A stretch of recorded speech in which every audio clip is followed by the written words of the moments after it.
किन लोगों को भगवान की प्राप्ति नहीं होती है। भगवान श्री कृष्ण कहते हैं, जो लोग भगवान की स्मरण, जो किसी का भलाई नहीं करते हैं, जो किसी का दुख में साथ नहीं देते हैं, उसको भगवान कभी दर्शन नहीं देते, उसका कभी कल्याण हो ही नहीं सकता है। भगवान श्री कृष्ण ने गीता में बताया है अर्जुन को, हे पार्थ, जो व्यक्ति मेरा स्मरण करने में निरंतर अपना मन लगाकर भजन करता है, वह मुझको अवश्य प्राप्त करता है। जो सर्वज्ञ है, अस्तहीन है, सूक्ष्म है, परंतु शासन करने वाला है, सूर्य के समान तेजोमय तथा सबका पालन करने वाला है, ऐसे परमेश्वर का स्मरण करते हुए जो व्यक्ति शरीर त्यागता है, वह उसी दिव्य परमेश्वर में लीन हो जाता है। वेदों में जानकर तथा विवेकी जन, जिसे अक्षर ब्रह्मा कहते हैं, सन्यासी और ब्रह्मचारी जिसके लिए तपस्या करती है, उसी परमात्मा को प्राप्त करने की विधि में मैं तुम्हें बताता हूँ।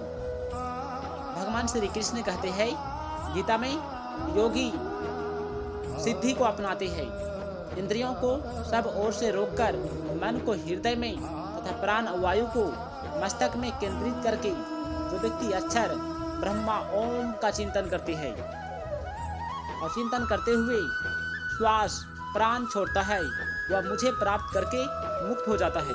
लेकिन जो व्यक्ति ऐसा नहीं करता है, वह मुझे प्राप्त नहीं कर पाते हैं।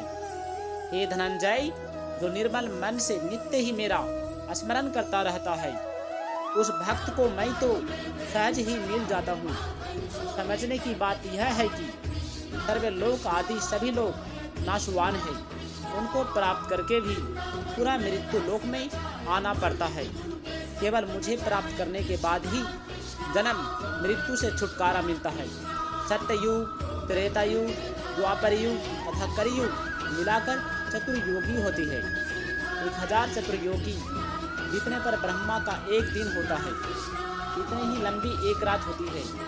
ऐसे दिन रात के प्रारंभ में ब्रह्मा जी के शरीर में से जब प्राणी जन्म लेते हैं और रात होने पर उनके शरीर में ही सब समा जाते हैं, परंतु अनश्वर जो महाविष्णु परमात्मा है उसे प्राप्त कर लेते हैं, पर वे आत्मा भी शाश्वत हो जाती है। उस सत्यनारायण से मिल जाने पर भक्त को पुनः जन्म नहीं लेना पड़ता है। वही मेरा अनश्वर परम धाम है। यज्ञ, तप, दान, व्रतोपवास, त्रित आदि के सेवन से पुनः जन्म लेना ही पड़ता है। इसे ऊपर उठकर मुझ परमेश्वर में लीन होने पर पुनः जन्म नहीं होता। मैं ही अक्षर ब्रह्मा हूँ। उस सत्य को जानो तथा मुझे निरंतर स्मरण करो। दोस्तों, इस वीडियो को लाइक करके चैनल को सब्सक्राइब कर दीजिएगा और कमेंट में जय श्री कृष्ण अवश्य लिखिएगा। चलिए आगे की तरफ चलते हैं। भगवान श्री कृष्ण ने क्या कहा?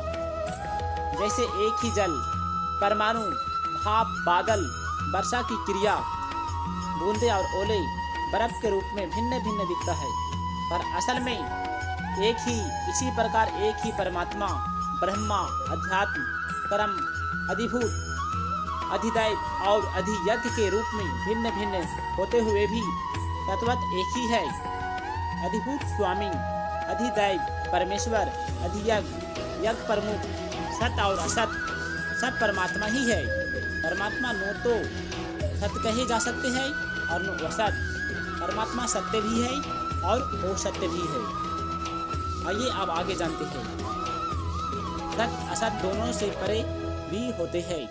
जो व्यक्ति जीवित रहने पर परमात्मा को नहीं भजता, यदि अंत समय में उनका स्मरण करता है तो भगवान इतने दयालु है कि उसका उद्धार कर देते हैं। हर समय भगवान के स्मरण से मनुष्य के मन बुद्धि भगवान को अर्पित हो जाती है। मन बुद्धि से संबंध तोड़ लेने से वे स्वतः भगवान को अर्पित होंगे, क्योंकि वे भगवान की अपरा सांसारिक प्रकृति है। संसार का काम करते हुए भी जब सब संसार भगवान का ही है, तब संसार का काम भी भगवान का ही काम हुआ है। इसे भगवान की प्रसन्नता के लिए ही करना है। ऐसा भाव रखने से यह काम सांसारिक होने पर भी भगवान का ही हो जाता है। अभ्यास में मन लगने से प्रसन्नता होती है और मन न लगने से खिन्नता होती है। अभ्यास तभी होगा जब प्रसन्नता और घिन्नता दोनों ही न हो। अगर मन में प्रसन्नता और घिन्नता हो भी जाए तो उनको महत्व न दें, केवल अपने लक्ष्य को महत्व दें। अपने लक्ष्य पर दृढ़ रहना ही योग है। मनुष्य का कर्म करने का जैसा जैसा स्वभाव बना चला जाता है, उसके अनुसार ही परमात्मा कर्तव्य कर्म करने की आज्ञा दे देते हैं। परमात्मा परमाणु से भी सूक्ष्म होते हैं। उन्हें मन बुद्धि द्वारा नहीं पकड़ा जा सकता है। जो संसार में ममता आसक्ति कामना करेगा, उसे लौटकर संसार में ही आना ही पड़ेगा। पुनर्जन्म सुखों पर आसक्ति के कारण ही होता है। मनुष्य भोगों में जितना अधिक लीन होता है, उतना ही उनका गुलाम बनता चला जाता है। निष्काम बिना इच्छा भाव प्रकाश है। सकाम यानी कि इच्छा सहित भाव अंधेरा है। कामना वाला या इच्छाएं रखने वाला मनुष्य ही मोह में पड़ता है और इसके वशीभूत होकर जीवन मृत्यु के चक्र में घूमता रहता है। यज्ञ दान तप तीर्थ व्रत आदि जितने भी उत्तम प्रकार के कार्य है, उनसे प्राप्त होने वाला फल धीरे धीरे नष्ट हो जाता है, क्योंकि प्रत्येक कार्य आरंभ के बाद तय रूप से समाप्त हो जाता है।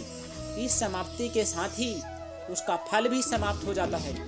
जो व्यक्ति यह समझ लेता है कि वह परमात्मा का ही अंश है, वह नाशवान भोगों में नहीं फंसता, बल्कि भगवान का आश्रय लेकर जीवन मृत्यु के चक्र से छूट जाता है। नाशवान पदार्थों के संग्रह और भोगों में फंसा व्यक्ति परमात्मा के वास्तविक स्वरूप को नहीं जान सकता। न जानने का यही चाहा न तो भगवान ने दी, न प्रकृति ने दी, न किसी कर्म का फल है, बल्कि व्यक्ति ने परमात्मा से विमुख होकर स्वयं ही ग्रहण की है। इसलिए इसे वह स्वयं ही मिटा सकता है। मनुष्य को सुख और भोगों के लोभ लालच से स्वयं को बचाकर अपने मनुष्य जीवन को सार्थक बनाने के लिए सदैव प्रयत्नशील रहना चाहिए। आइए फिर क्या कहा कृष्ण भगवान ने सबसे बड़ी बात। राज विद्या का रहस्य। भगवान श्री कृष्ण की उपासना लोग तरह तरह की क्रियाओं से प्रसाद चढ़ाकर, नृत्य द्वारा, भजन द्वारा, यज्ञ हवन द्वारा से करते हैं।